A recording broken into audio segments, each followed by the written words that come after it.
was not very helpful. We just need to ask the question differently. What? You mean like saying pretty please next time? No, rephrase it somehow until we can jog his memory. You've asked him a dozen times already. I can do this all day. Don't let that happen. Welcome to Indeterminate Infinities, where we discuss multifarious aspects of the art of game mastering. My name is Gene. In my high school production of the musical Guys and Dolls, I was cast as a character who had only one line of dialogue, but I was on stage almost constantly and always had to be imagining what my character was thinking and doing. And now I'm a professional writer and information architect, and I've been DMing for 49 years. Sometimes players treat NPCs like characters in certain types of video games who just stand there forever, letting the player ask questions as if they have all the time in the world. Must be nice.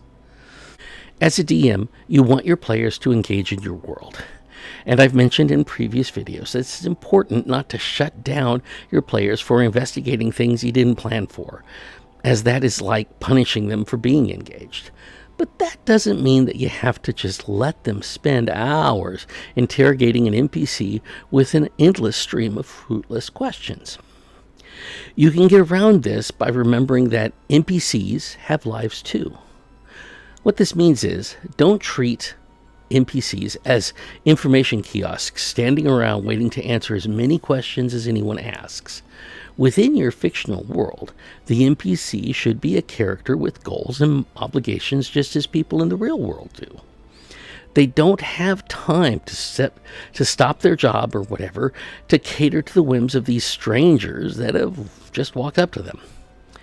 So, for NPCs that you specifically prep for players to meet in a particular places, in addition to whatever notes you have made about the NPC, their race, gender, age, physical description, and so forth, make a note about what they are likely to be in the middle of when the players encounter them. If they are a shopkeeper and the players walk into their business to inquire about some of the things they're offering for sale, it isn't unreasonable for the players to assume she will answer their questions. But how busy is the shop? Are there other customers vying for her attention? Does she have a very big order for a wealthy client that must be ready to be picked up in just a few hours when he arrives? Was there a problem with the delivery of some inventory and she doesn't have some things she needs and she really ought to be dealing with that? So the shopkeeper may be polite and willing to answer a few questions about her wares, but depending on the urgency of her other issues, she's going to start saying things like, I really have these other things to attend to. If you need time to think about your purchase, that's fine. But I have to help this other gentleman out now. And if players can't take the hint, maybe the shopkeeper calls an assistant from the back room the players haven't seen, and who turns out to be a big, scary Goliath who shows the players to the door. And don't wait until the players are getting stuck in an unending loop of asking questions. Anytime that they go to interact with an NPC, remember to think for just a moment about what the NPC was doing when the players interrupted them. It will change the way the NPC talks to them, how likely they are to urge the players to get to their point, or how much attention they pay to the characters, and so on. Now, this doesn't mean that every NPC needs to be hostile to the player characters. It just makes the interactions feel more realistic, and it reminds the characters that time is passing in the fictional world. In an early video, when I talked about creating NPCs who might become recurring characters and or be the source of side quests, one of the examples I talked about was a librarian named Amelia. Amelia, as you may recall, works part-time in a library at a school in the fictional city and part-time in a tea shop that has a reading room. I described her as friendly, someone who likes to talk about things she's researched and so forth. But she's got 2 jobs, right?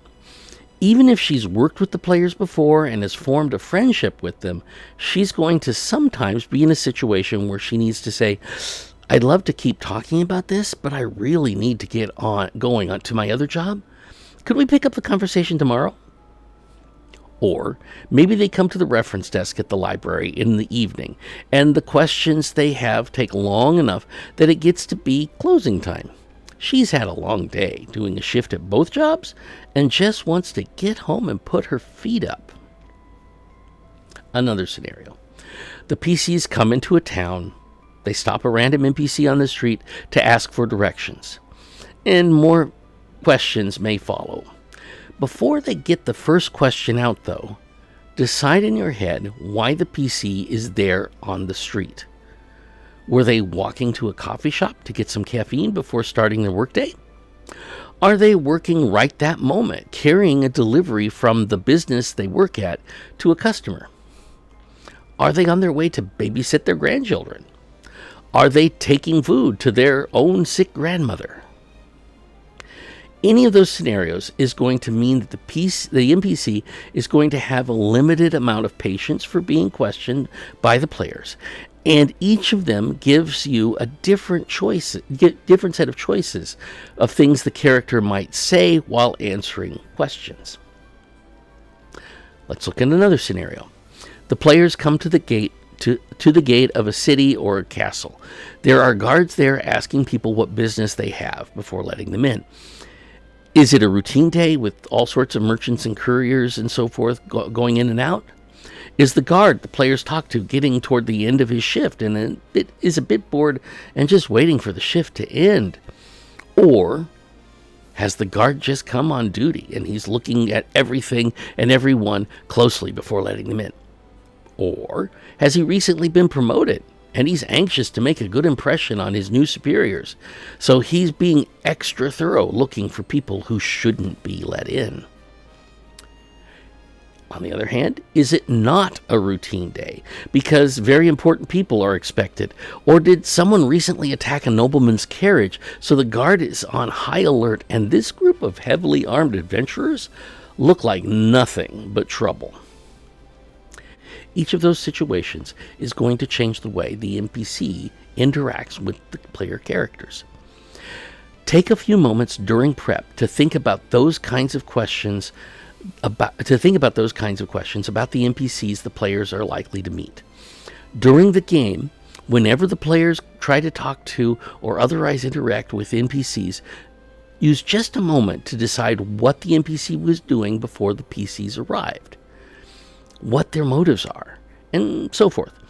This will make NPC encounters feel less like interacting with a poorly programmed chatbot and more like talking to real people in a real world, and will sometimes make your players amazed at how much effort you must be putting into building this world and adventures for them.